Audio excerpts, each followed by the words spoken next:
السلام عليكم ورحمة الله وبركاته وأصحابتي كلنتي وناكسن ميل كستو الدنيا كجوكتان وهذا صدى ماضي كلنكي أتكا ودحيي كوحدة مانشستر يونايتد يا كوحدة تشيلسي كلن كان يا waxa ka tirsanaa horyaalka Premier League wuxuuna ahaa kulankii ugu adkaa isbuucan horyaalka Premier League saaxiibayaal kooxda Manchester United iyo kooxda Chelsea Stamford Bridge ayaa isku farasaareen waxaana ku soo dhamaatay ciyaartu hal iyo hal markii kooxda Chelsea laga diimid markay daqiiqadii ugu dambeeyay ee ciyaarta saaxiibayaal halka ay labada gool bay yimaadeen in macnaha wixii ka dambeeyay 80ka oo kooxda Chelsea waxay dhalisay goolka rigoora 97 halka kooxda lagu magacaabo Manchester United ay 94 u dhashay laacibka dhawaangal ku ah kooxda lagu magacaabo Manchester ee Casemiro khadka dhaxana uga soo ciyaari jiray kooxda lagu magacaabo Real Madrid marka saaxiibayaal kulankan wuxuu ahaa kulan mar walba laga awdsiriyay ama kubadda haysiga uu haystay kooxda Manchester United halka kooxda joogta mininkeeda ee lagu magacaabo Chelsea ay ahayd kooxda mar walba difaaca ku jidhay waxaana u darneyd heesa la dhaho waan qoomaynaya ay u darneyd kooxda lagu magacaabo Chelsea oo wax weyn faraha kuma ahayn maadaama goolka rigooraha ah ugu yimid si nasiib ah iyadoo weerar fara badan ayna qaadeen warar badanna khadka dhexe iyo garbahana kala kulmaysa kooxda lagu magacaabo Chelsea marka Chelsea kuma jirin foon fiican ee xiyaareedkan maadaama dhaawac uu ka yahay laacibka lagu magacaabo N'Golo Kante dhibaato fara badan ay ka dareemayso khadka dhexe ee dadka isku xir lahaa weerarka iyo khadka dhexe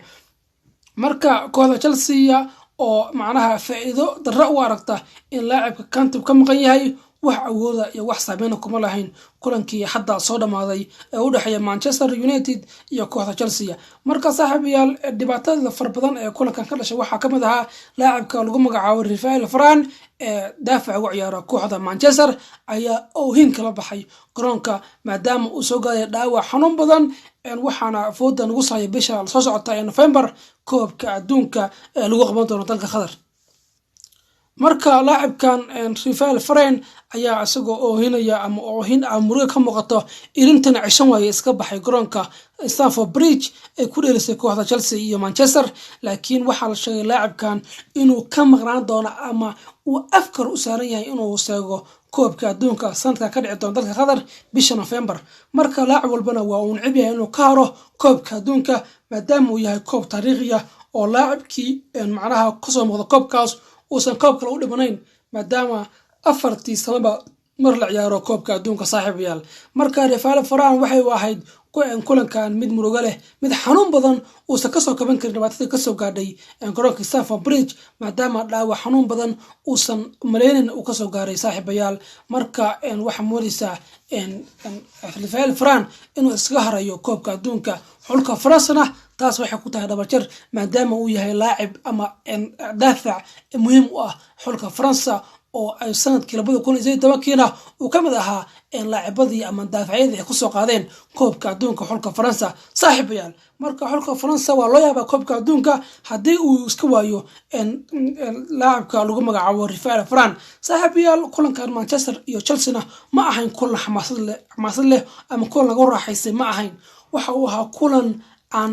fiicnayn oo labada naadina ay soo bandhigin gool boona fiican ama weerar fiican ama boona halis alga filan kalina ma soo bandhigin labadan kooxood waa Manchester iyo Chelsea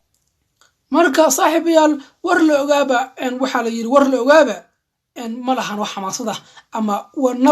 nabar aad ogtahay axadin ma leh marka inay baraaja u soo dhamaanayso waa la isku ogaa maadaama labadan kooxood ay u badan yihiin kulamada ay dheelaan inay ku soo dhamaato barbaro ama gool aan ama gool isku mid ah marka saaxiibayaal aad iyo aad kulankan washington sidii kulamadii laga soo ciyaaray horyaalka Premier League oo sanadkan bilow ah marka saaxiibayaal waxaan eegi doonaa kooxda Manchester City oo gurigeeda ku soo dhaweysay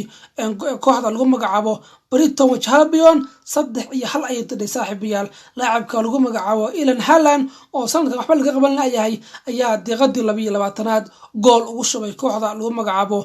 Brighton halka goolka labaadna 43 qayb dhamaadkii qaybtii hore ee ciyaarta uu rigooro u shubay laacibka lagu magacaabo Erling Haaland oo sanadkan wacdara ka sameynaya horyaalka Premier League arkaas waana waalay alla kaas dhib badana wariyaho